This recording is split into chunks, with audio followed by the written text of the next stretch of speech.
Welcome to the Ultimate Mixtape, an interactive podcast on a mission to create an epic playlist. With submissions from your host, creative guests, and superfans along the way. What songs will make the cut? This podcast is about music, friends, and memories. Share your favorite stories on www.theultimatemixtape.com to join in the podcast fun. Here's your host, Jess Manzilla. What's up, everybody? I'm Jess Manzilla, and with me, as always, my partner in crime and life, we have Jimmy McFadden. Hey, guys. It's hard to believe that this is the last episode of the season, and we're so thankful to everyone around the world that's been listening, and our friends, family for supporting and sharing the podcast. We didn't really know what we were doing. All I know is that I wanted it to be a fun podcast about music where we're learning, and we learned so much about people, the business, and the community. It's been a blast. And we just wanted to thank all of our guests. That includes Hunter DeBlanc, Keegan Calms of Vinyl Theater, Steve Parpart of the Something in the Wilderness podcast, Morgan Peros, Jared K of Century, Free Friends, Laura of Legit Emo Designs, and Patrick of Unsigned Pop Punk, and of course, Jimmy McFadden for joining us. You're welcome. You're welcome. It's been so much fun getting to know everybody, and if you haven't listened, go back and catch up on some of those older episodes. You'll be able to stream all of them now and do a little binge if you wanted to. So for this last episode of the season, I really wanted to share an element of the music industry that was more philanthropy and a different type of community that maybe people aren't so used to seeing. So who better to talk to than our own friends, right, who combined have raised over $200,000 for the Dear Jack Foundation.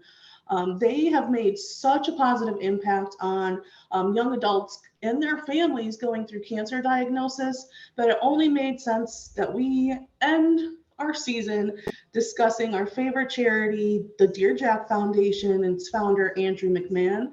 So here's our interview with Lisa of AM Chalk and Jess G of Love for Leukemia. Hey guys, thanks so much for talking to us today. We have Lisa with AM Chalk and Jess G with Love for Leukemia. Both have raised significant amounts for the Dear Jack Foundation. So for anyone that doesn't know what the Dear Jack Foundation is, Lisa, can you just give everybody a little bit of an explanation of the foundation and what the teams actually do? Sure, thank you. The Dear Jack Foundation serves the adolescent and young adult cancer community. That's 15 to 39-year-olds. And really what they do is have their programs that help to serve this demographic that's the most underserved demographic in the cancer community. So they have their Life List program, which is like a wish granting program. I like to refer to it as like a low-key make-a-wish. So whether they're getting somebody a new computer, setting up a playground set for their kids in their backyard, baseball tickets, vacations, things like that. And they also have their Breathe Now yoga retreats that help connect patients who are now easing into survivorship and help them to connect back with their partners through these retreats. I think the last one they did was out in Sedona, Arizona. So the teams really help during the fundraising challenge that generally starts in August and ends on November 11th every year. Yeah, and if you're an Andrew McMahon fan, they just announced the new one, right? They started teasing it. Yeah. So within that time frame, they set a goal. So this year it'll be $250,000 that they're going to try to raise, and all of that money goes to funding their programs for the year. So teams join together, friends, family, whoever, and they help to try to raise as much money as they can to go through Dear Jack's goal of $250,000.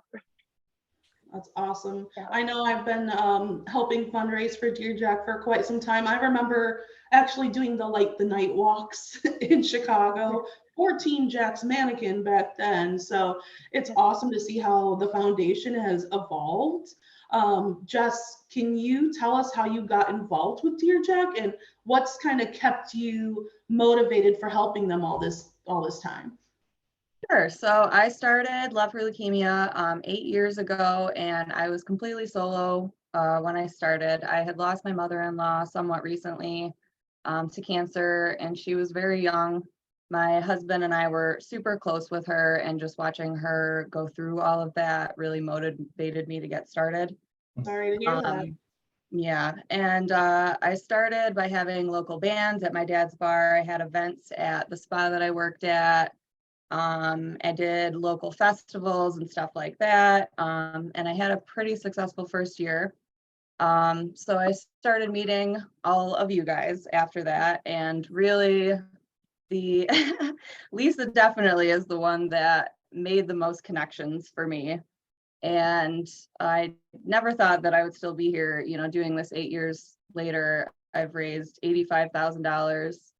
Awesome. But I keep doing it year after year because of the community. It keeps me grounded and grateful. And my favorite part is just how everybody rallies together and wants to make a positive impact, really.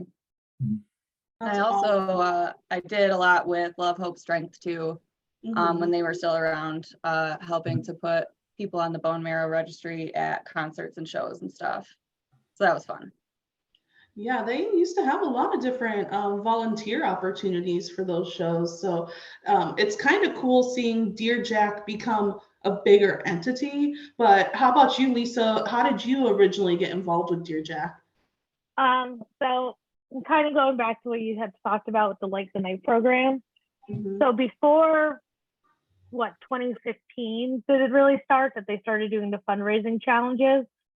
Dear Jack pretty much just raised money for other folk like hospitals or for Leukemia Lymphoma Society.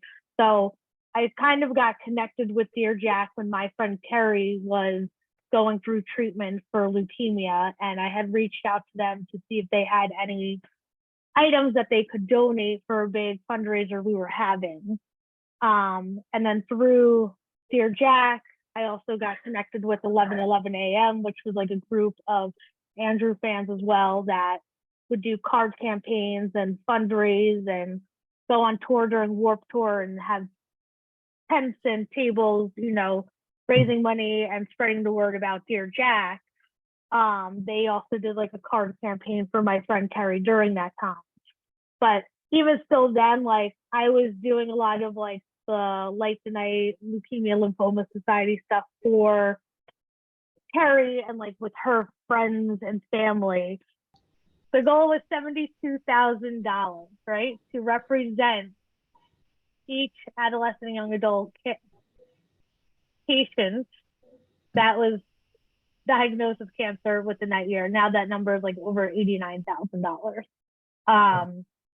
So Stephanie and I sort of started this AM Chalk Instagram where we would, post pictures of chalk art that we would do outside of shows, and eventually started doing events at Washington Square Park in Manhattan and raising money that way. And then once they had that first really big challenge year with the, winning a living room show with Andrew McMahon, everybody started getting their friends together to try to raise money. And then they just kind of stuck, I think, with all of us, okay, the big draw that first year was winning that show. But then after that, you really saw the impact that the foundation was making on this demographic of cancer patients. So I think we've all sort of stuck with it more for the actual cause of what they're doing than for the show. The show Yeah, doesn't suck that.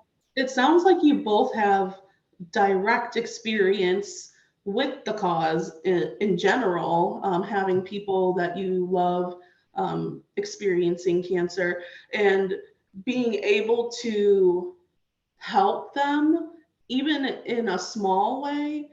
it means so much. So for us as Andrew fans, we know that he's been in remission for years, but there's still a lot of people that are coming into his fandom or getting into his new music that are touched by his story. I know I was in 2005. So Lisa, why do you think Andrew is still able to resonate with people and have them still feel so deeply for his music? Well, I think because there's always a connectivity. So whether you are experiencing sort of the same linear thing that he's going through or singing about, you connect to that. And as we grow as his fans, he's growing as well. And we're sort of growing parallel to that in a sense. And I think as far as like the diagnosis goes that he went through and his bone marrow transplant with his sister and everything, like you said, we're all connected somehow to somebody who's been affected by cancer in some way, shape, or form. So I think that will always sort of stand the test of time. Like just being able to relate to somebody else who's gone through it or has witnessed somebody go through it. And the fact that he's out there trying to do something about it and founded that foundation, Dear Jack, in 2006. I think that's always going to connect with his fans because he is trying to make an impact and do something with his audience that he has. Yeah, definitely agree. So Jess, obviously we're all Andrew fans, and there's a lot of new fans or people that still haven't even heard of him yet. What songs, like say pick 2 or 3 songs that you would suggest like to intro somebody to his music? And I will say you cannot pick Constantine because that's like 3 songs in one. So what 2 to 3 songs would you pick? Well, I love his new album, so I think I would first recommend like Skywriting and Submarine, a couple off the new one. But I usually definitely tend to send people to Everything in Transit and the first Wilderness album first, because I think those 2 albums really represent Andrew best. I definitely would say though, you know, if you can get a chance to see him live, has an incredible stage presence and is always very interactive with the crowd. He puts on an exceptional live show and definitely manages to make every single one unique. You know, every tour is definitely exponentially more notable than the next for sure. He's always trying to do something crazy the next time around. I actually like and if you get a chance to meet him, I mean, he's the most kind and down-to-earth human you'll ever meet. So absolutely, I actually like this tour because he has, I think he said he has like 50 songs among the shows, like, so it's like every show is literally different, which is nice to see. I went to 3 and I was able to see all of the new songs from the new album. Oh, sweet. Really. But nice. So like this is for you too, just like most artists, there's a huge community that obviously rallies around Andrew. People travel like us, that's how we met. But what has been special for you as like a fan and like the whole AM fan community? Well, I've met some of my closest friends through this community, and there's just something special and almost magical about it for some reason. Andrew has a way of making it seem like you're supposed to be there and everything happens for a reason. Just weird coincidental things happen all the time. Dare I say it's it? Bizarre. Everything's a piece of everyone. Yep, for sure. Absolutely. So, you know, I think that I definitely met Lisa first, and I made a lot of connections through her. I think when 2020 hit and I realized that I really needed help fundraising, and I reached out to you guys and a few other people. That year was probably the most inventive and creative that we've gotten, and it was by far the most fun fundraising season that I've ever done. And that was definitely the first year that I realized, like, wow, I really have these amazing people in my corner, you know, seamlessly working together for a good cause, and we have a hell of a time doing it. So I think that was really a moment that's, you know, I realized how special and important it really is. We Absolutely. did meet because of Lisa. So we met Right. Yeah. because I think of everyone, Lisa. honestly, that I've met is because of you. I met Lisa outside of a show in LA. Matchmaker. The last Jack's Mannequin show. The last Jack's Mannequin show. You guys were Which chopping it was out then. BS. That's when it all started. The chalk thing. That's when it all started. And I was so mad because it was supposed to be the final show, and then they announced the second night. And I was like, dude, Yeah. Oh yeah. now not the final show. I think I had I a didn't know flight Andrew home. like that back then, so I couldn't say like, what the fuck, like. Yeah. I bought a ticket for 11:11. Now you're doing 11:12. We still got Constantine though. Don't worry. No, lucky. So Lisa, same question. What has been special for you, like as a fan and part of the community? You know, before like 2013, I was a pretty casual fan. Like I thought going to 2 shows and 1 tour was like crazy. Now it's like Impressive. I'm only doing 2 shows. I'm only doing 2 shows this tour, you guys. And it was, I had met Steph at the Angelica Theater, and then like she just sort of introduced me to this whole world of like, no, you can be a crazy fan and other people will embrace you. And I just sort of love that there's sort of like this judgment-free zone that you can be who you are. You can, you know, just be so passionate about a band and a foundation and be surrounded by other like-minded people who are also the same way, and they aren't, you know, being judgy or like, you're going to see that band again? Like, oh yeah, you're coming down here, we're going here, let's meet up, whatever. You know, you can go and wait in line all day and come out of that show with 10 new friends. Yep. And stay connected with them, and then find all these other things you have in common. Like pretty much all my friends now are all Andrew friends, and I think my life would be really boring without you guys. 100%. And I really think having like the Dear Jack Foundation as sort of this connection piece for all of us to stay engaged and involved and do something good is really special, because, you know, I've always tried to like be involved in different like foundations and volunteering since I was in high school.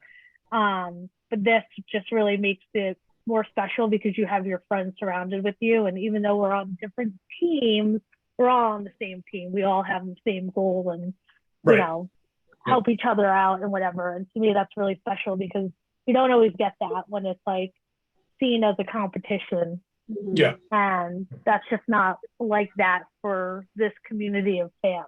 Like we all try to help each other out, whether we're sharing posts or, you know, I have an idea, I can't make it happen, so I'm going to share my idea with you. Like, I don't know how many different times Jess and I have done that over the years. Like, Jess, I'm going to do this, but I can't do it alone. Or, you know, we're going to have an event and can you come and help out and whatever else. And just also give us an excuse to hang out. So I like that too. Yeah. I think Andrew's also good at like fostering that environment at shows too, because there's been so many times where he's literally said as he's performing, like, enjoy this moment. You're here with your friends, even, you know, like songs like La La La, like that always brings us all together, and it's always a moment. So I love that he fosters that for his fans too. Yeah, there's nothing better than the La La La sway, arm in arm with your friends on the barricade. Exactly. You're all just feeling it. Oh, makes my heart flutter. So Lisa, there's obviously a ton of people that always are asking for money, whether it's stupid shit or whether it's real shit like Dear Jack. But what do you think makes like Dear Jack so unique and special, where that people actually like want to raise money and like give you money, even if they don't really know about it? They know about like the foundation a little bit, but what do you think makes it so special that they want to provide that money to you?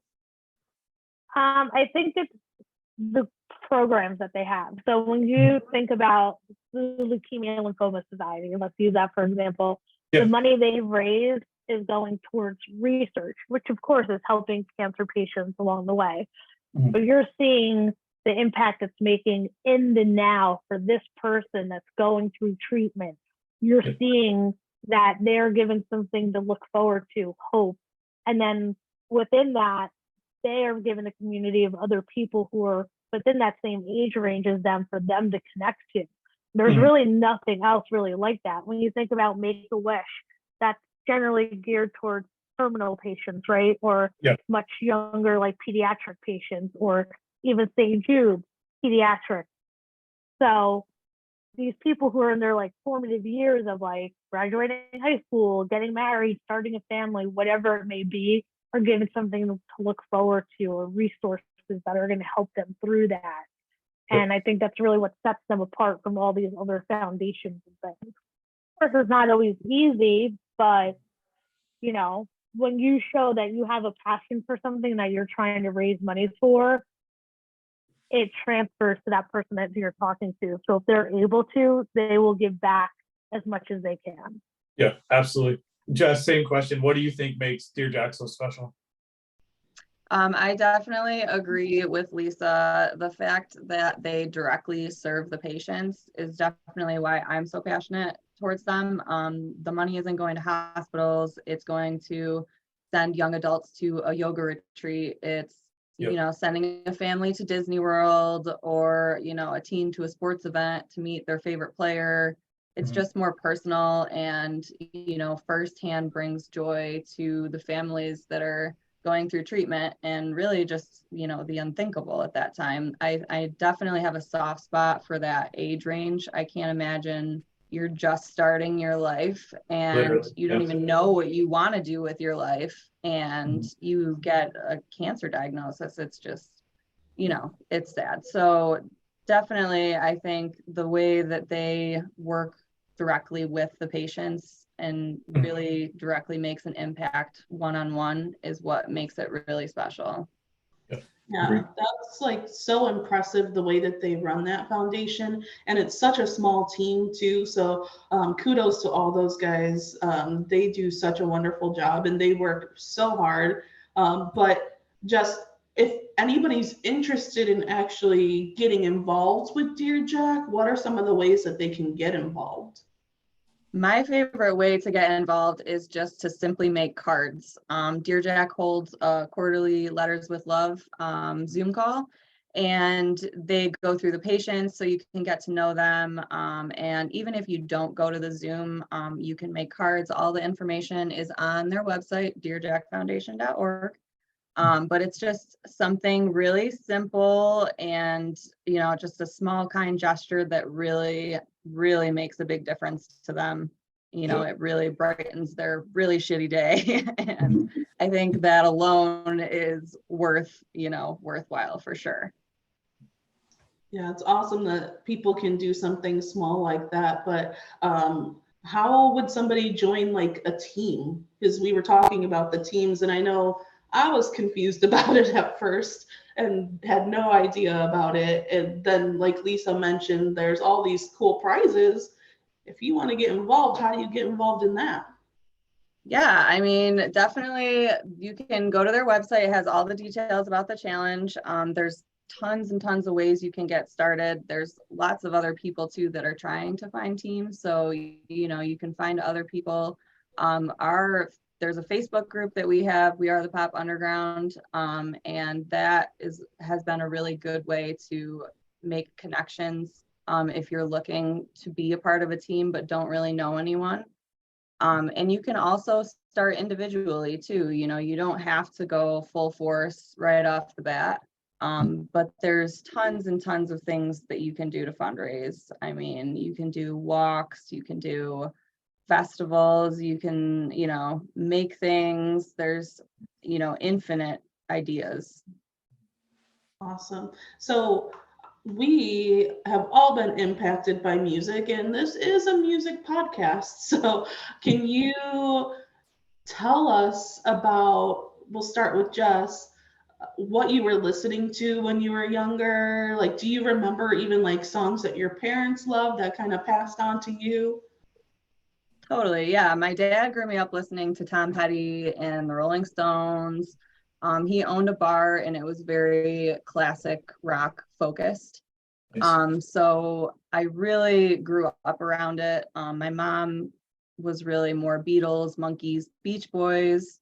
So that's kind of where I got my music inspiration from. And my dad was also a huge advocate for the local music scene. I remember riding in his truck and listening to Tom Petty's Full Moon Fever, and The Waiting was always a song that really stood out to me for him. So that ended up being our wedding song. Yeah, so that's definitely like where it all came from. But I mean, obviously I'm emo.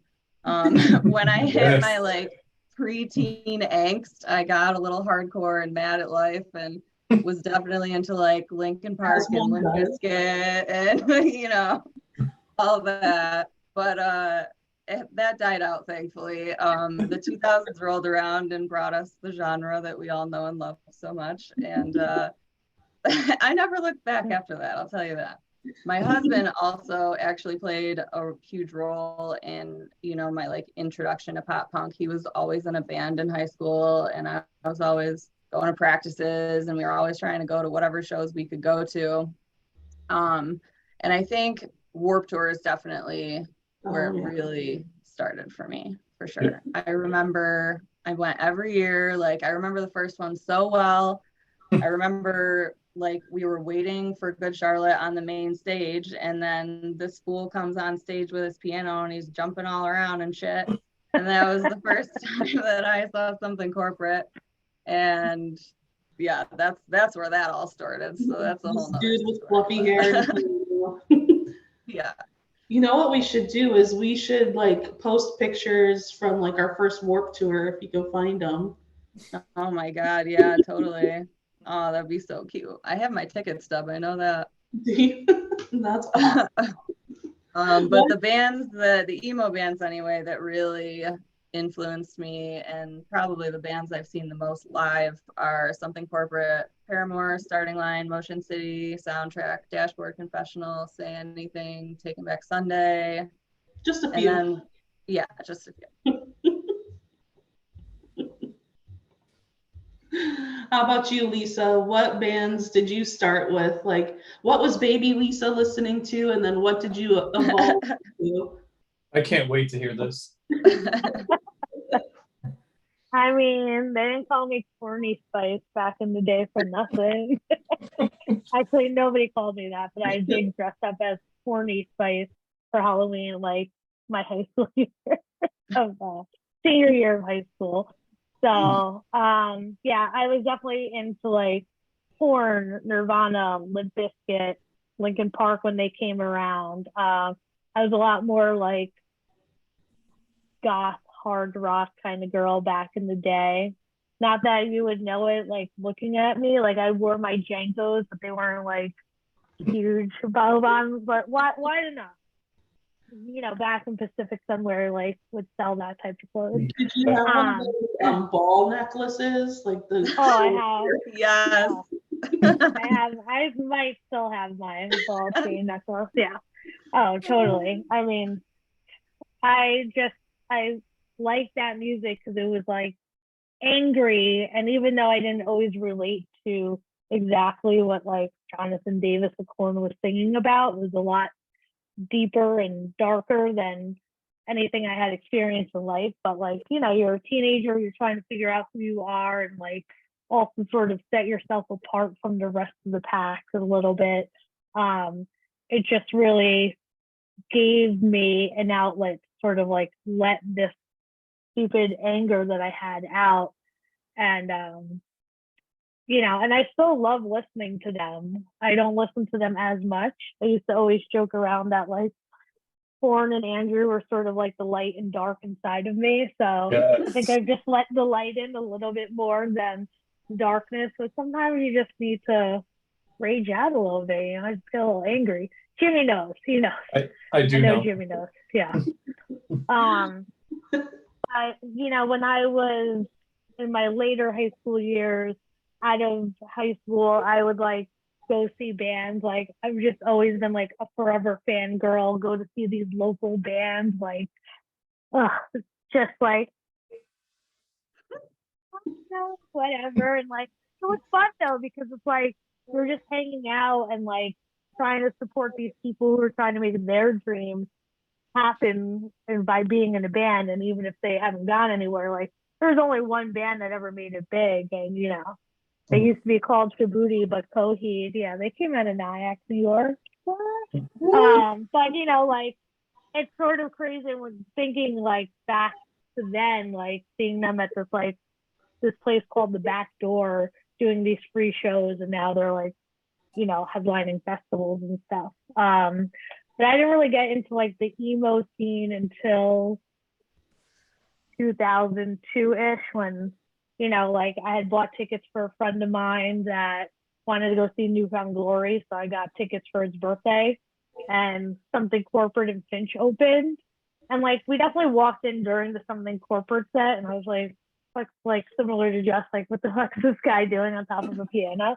But my friend Matt bought the CDs. They were like 2 for $10 for like Finch and Soko's like CDs, and he burned me a copy, and like I started listening to it. I was like in love with Punk Rock Princess. Like, this is my favorite song. Oh my God. And just like going to see Something Corporate whenever they were like at Starland Ballroom or Irving Plaza, Hammerstein Ballroom, wherever they would play. And then, eventually Jack Spanican have always sort of like kept up with what Andrew was doing through those years, because I've just always loved everything he's put out. And that's not always the case for a band that, you can love a band, but like sometimes there's an album that just doesn't hit well with you, and you're like, and you just don't keep following up with them.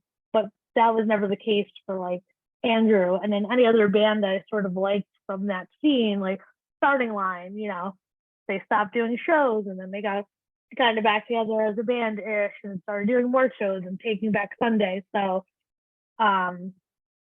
yeah, that's my story. I don't know. How about this emo revival, though? I mean, what a time to be alive. This is fantastic. I mean, these when we were Everybody's young at it again. festivals, like when I was young, I used to be able to go to a festival. Now I'm like, yeah, exactly, for $40. I mean, I remember my first world tour Eminem played at. Like, yeah, like definitely, like I feel like the 2099 2000s was like the time to be alive for music, with like TRL and like people like musicians like Eminem sort of coming out of nowhere. Everybody likes them, whether you are into rap music, you're into new metal, getting into this whatever emo fucking scene that's coming out. Like, it didn't matter what kind of music you liked. Everybody wanted to like be part of this sort of like TRL phase scene, and that's the way I felt like it was back then. Yeah. So I miss those days. Well, the interesting part that you were kind of saying with Andrew is that like you never really like dropped off of him because you always found a way to relate to his music. I think that just goes to show that we kind of grew up with him in the same way that like we were changing, his music changed too. And I remember specifically like when he was going from Jax to Wilderness, there was like a group post like, are we gonna like this new change? Are we still gonna be into his music? And some people were like, of course, it doesn't matter what it sounds like, we're gonna love him. But that was like a concern, like, is it gonna feel the same? But I think that he does a great job with his lyrics and making you feel like you can still relate. But all of us, when it comes to any genre of music, we're just fans as a whole. So that's been the fun part of all these new festivals coming out. So if you could make your dream tour, your dream festival, who's headlining it, Lisa? Headlining it, I mean, obviously Andrew, but listen, my dream is a festival. It's 3 days, right? It only lasts for maybe it could last for about like 6 hours each day because let's be real, we don't have these all-day festivals, you know. But we have like a something corporate night, a Jack's night, wilderness night. Anybody like Kurt Cobain would still be alive and Nirvana would play. Yes.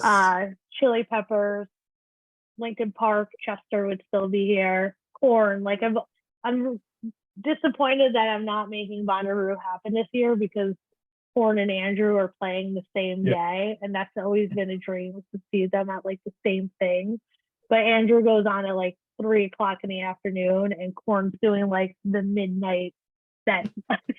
Hey, so like I'd be napping in between those sets. But the Lumineers and the Head and the Heart, like as far as the bands that are here now, would definitely be part of this festival, boat cruise, whatever the hell you want to call it. It could be any of those things. What about you, the Jess? cruise would be like a good thing because you can go take a nap at least. Like, How about you, Jess? What bands are headlining your festival?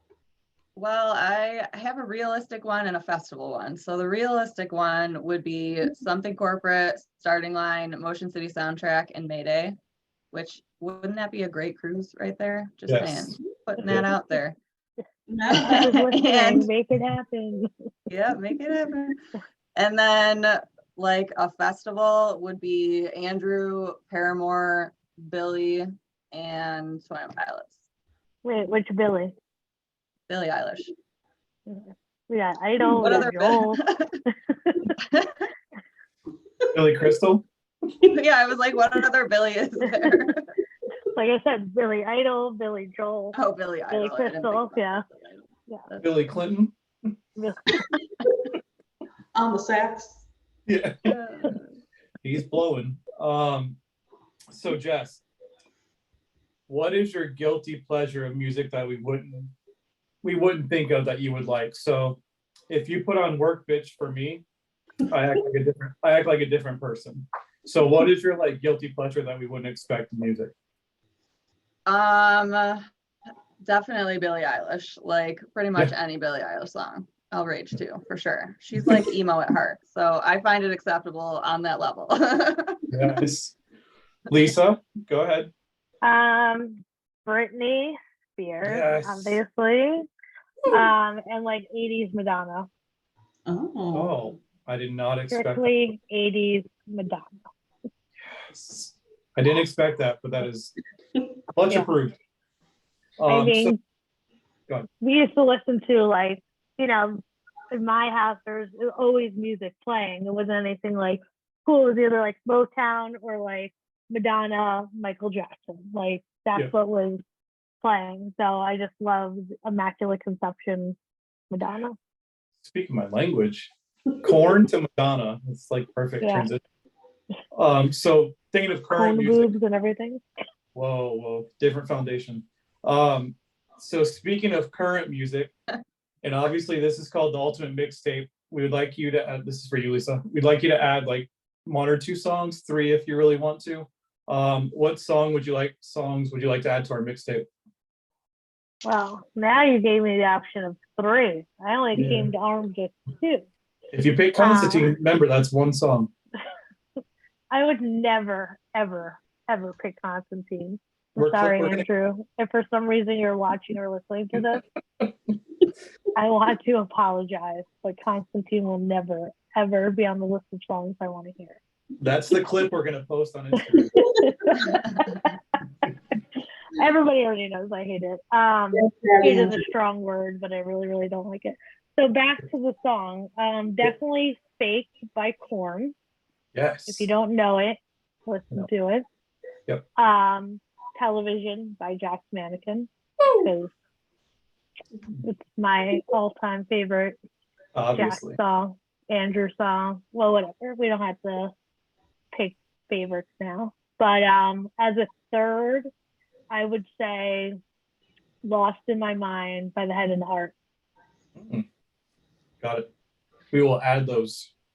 Jess, what about you? What do you want to add to our mixtape? I would like to add Crave by Paramore. When I hear this song, I actually think of you guys. I think of the feeling that I get by being at a show with my closest friends Yes. and like sharing that incredible feeling. And I had the pleasure of seeing Paramore on Sunday, and Haley said that she, in fact, feels the same way about her fans. Like, that is what that song is about. Nice. So yeah, it's perfect, and it beautifully puts into words what we all feel in that moment. So, and I only came up with one because I didn't know that we had multiple options. That's okay. I Lisa guess took. you could put Tom Petty, The Waiting on there. Yeah. We'll do. We'll do. Cool. So that's 5 songs we get to add. I like it. Yeah, we're adding it. I love it. I didn't know I was supposed to have a reason why I picked those songs, but just listen I to was them. just You'll trying to be know. sentimental. I like it. I like it a lot. Well, it's been a blast talking to you guys. You know we love you guys. It's always fun talking about music, and we want everyone to be able to figure out how to support your teams during the fundraising challenge. So can Lisa, do you want to start? Tell everyone where they can find you. You can find me on Instagram at am_chalk. And mostly Instagram I'm most active on. If you are looking for teams to join or building your own team, feel free to reach out to me, and I'm sure Jess, like, we always sort of come in contact with other people who are looking to join a team or get involved with fundraising, and we both have been doing it for so long. So do not hesitate to slide into our DMs, and we can help get you set up with that. I know Jess talked about the Andrew Fan Facebook group, but there's also one for the Dear Jack fundraising teams. It's called Raise Your Voice. So you could also look for that to join that as well. And that's sort of a great resource to reach out to other fundraising teams and to Brett, and I'm sure Val, who just took over as director of programs, to get your foot in the door with the fundraising. How about you, Jess Goff? Can you tell us? You can find me on Instagram at Love for Leukemia. Myself and my extremely talented teammates are continually creating fun merch and fun stuff throughout the year to benefit Dear Jack. And if you would like to donate, you can Venmo at Love for Leukemia, or during the challenge, there's a direct donation link that'll be in our bio. Okay, she went straight for some of your donations. She's smart. She's smart. Damn, and that's why you raised like over $85,000 in these years. So I can't actually wait for this fundraising season. I don't know how many people are aware, but Jess's team won last year's grand prize for Dear Jack. So we'll be involved with getting a living room show with the one and only Andrew McMahon. And I know Lisa and AM Chalk has also had that privilege. So we're excited to be able to share that with people too. So make sure you follow everybody on Instagram, and we will look forward to seeing you guys later. Bye, guys. Bye, guys. Thank you. Thank you guys so much for listening. Please make sure to like, share, and subscribe everywhere that you get your podcast. And please don't forget to send your favorite songs to our website, theultimatemixtape.com, under the contact section. And while you're at it, please check out our blog. There's a lot of reviews about recent shows we went to, pictures that I've taken. So there's a lot of concerts coming up. So we hope to see you at a show soon. Thanks so much for listening. We'll see you next time. Bye.